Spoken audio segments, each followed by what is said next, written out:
Okay guys, at this time, diyan kita sa Mount Tautau. Then, naka-halfway na po tayo. Malapit na po tayo. Halfway pero, natin mga 2 to 3 hours pa. Yung gugugulin natin na oras. Papunta rito. Papunta dun sa campsite. Tingnan natin guys, ang ganda dito. Papakita ko sa inyo. Okay, meet the boy! Doon. And then next, si Migumar. Bago lang katapos kapahuway and then maumpisa pagid. Pagtupagid sa next nga parahuwayan.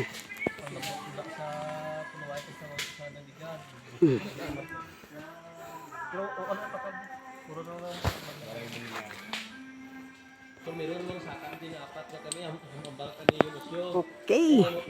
Nauna. Na 7 hours hanggang na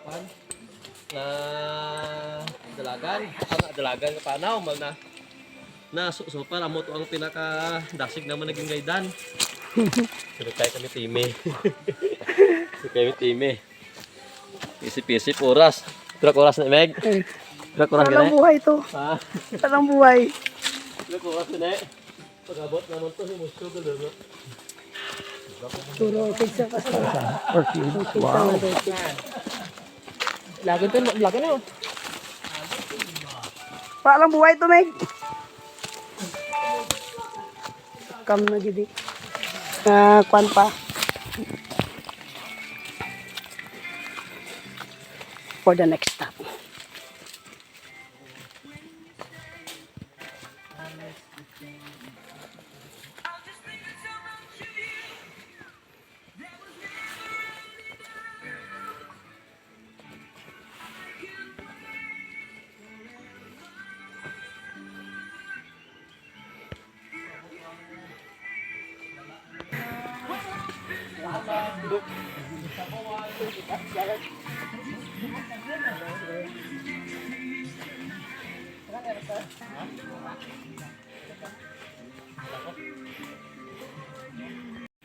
Di ba ang ganda?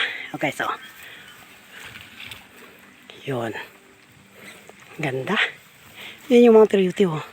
Yung maliit na yun. Yan. Tapos, andito tayo sa Mount Tautau.